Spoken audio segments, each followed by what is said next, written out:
काही मुद्दे किंवा काही विषय जे दाखवले गेले ते त्याच्यामध्ये फार मोठी जगलरी आहे.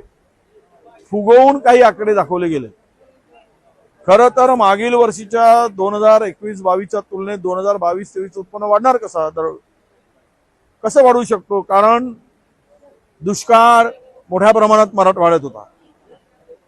सोयाबीनच्या उत्पन्नामध्ये सरासरी घटलेलं होतं. आपण पाहिलंय कापूस आणि सोयाबीनचं प्रत्येक तरी उत्पन्न जे होतं ते कमी झालं होतं.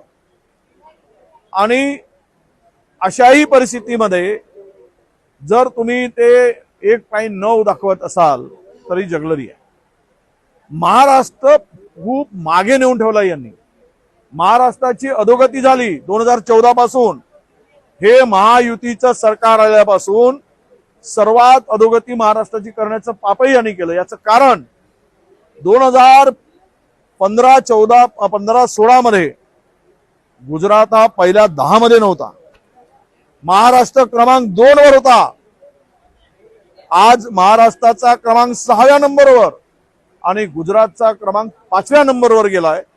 याचाच अर्थ महाराष्ट्राची जी आता एकूण परिस्थिती आहे विविध क्षेत्रातली त्यात पिछेहाट होते आहे आणि गुजरात आपल्या पुढे जातो आहे. याचाच अर्थ असा की या सरकारने गुजरातला पुढे नेण्याचं वचनही दिलं आणि गुजरातला पुढे नेण्यासाठी मर्जी सांभाळून आमचा राज्य खड्ड्यात गेला तरी चालेल पण तुमच्या गुजराती लोकांचा आशीर्वाद सदैव आमच्या पाठीवर राहू द्या. महाराष्ट्रात आम्ही खड्ड्यात घालू आणि गुजरातला पुढे नेऊ. हीच भूमिका आणि भावना या सत्ताधाऱ्यांची आता राज्यातील दिसते आहे. त्याचं आम्ही सगळ्या गोष्टीनं बघतो. त्यांनी दरडोई उत्पन्न 7.6 दाखवला. त्याचंही ऑपरेशन चाललेलं आहे. मागच्या 4 वर्षाच्या अहवालाची पाहणी केल्यानंतर आज जी महाराष्ट्राची स्थिती आहे त्याच्यावर आम्ही प्रकाश टाकणार आहोत. उद्या त्यावर विशेष चर्चेला येणार आहे. पण एकूणच आर्थिक पाहणी अहवालामध्ये महाराष्ट्र 6व्या क्रमांकावर का गेला याचा जाब सुद्धा आम्ही विचारणार आहोत. विम्याचे पैसे शेतकऱ्यांना 70 ते 200 रुपये मिळत आहेत. मात्र 1000 रुपये बँकेत असतील तर ते काढावे लागतात.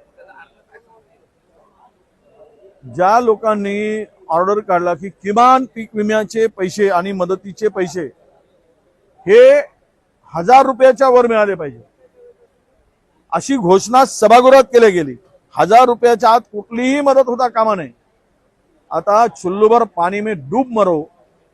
अरे खोटं बोलून किती फसवायचं.